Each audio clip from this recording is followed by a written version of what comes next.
আমরা দেখি। সেই মূর্তি যখন ভেঙেছে তখন শেখ হাসিনার বুকে কিন্তু প্রচন্ড ভাবে লেগেছে, এবং এই 4 ফেব্রুয়ারিতেই কিন্তু জার শাসক বিদায় দিয়েছিল। আমরা যে রুশ বিপ্লবের কথা বলি, অক্টোবর বিপ্লব, তার আগেই কিন্তু জারের বিদায় হয়েছিল। তো আমাদের এখানে কিন্তু যারা এই কমিউনিস্ট আন্দোলন করে তারা প্রধান আন্দোলন দেখা গেল ওই অক্টোবর বিপ্লব।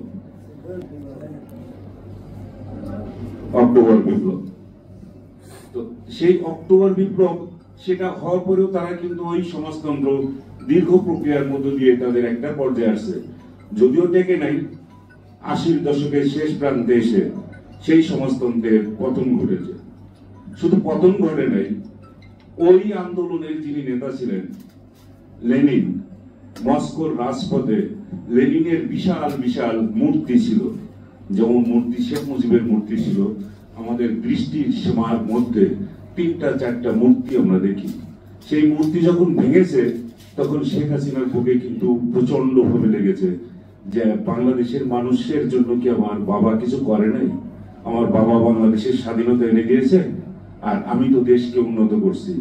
কিন্তু সে কিন্তু দেখে নাই যে 80-র দশকের শেষ প্রান্তে এসে লেনিনের মূর্তি কিভাবে টেনে টেনে নামানো হয়েছিল, সেখানেও কিন্তু ওই বুলডোজার দিয়েই ভাঙা হয়েছিল। এই ধরনের ঘটনা ঘটে কখন?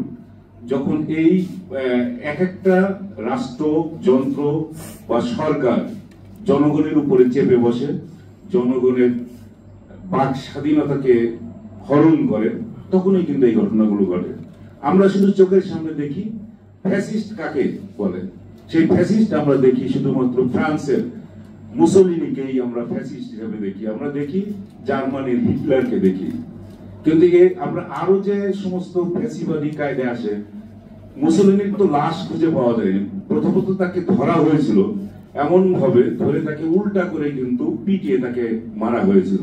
ফ্যাসিবাদের পতন কিন্তু এভাবে হয়, বাংলাদেশের ফ্যাসিবাদের পতন সেভাবে হয়নি।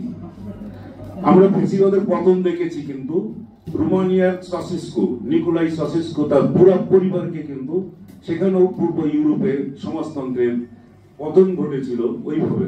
মানুষের বাক স্বাধীনতা হরণ করার কারণেই কিন্তু সেদিনকে নিকোলাই সসেস্কোর তার পুরো পরিবার একেবারে পুরো পরিবারকেই মেরে ফেলা হয়েছিল, মব জাস্টিস যেটা বলে সেইভাবে হয়েছিল।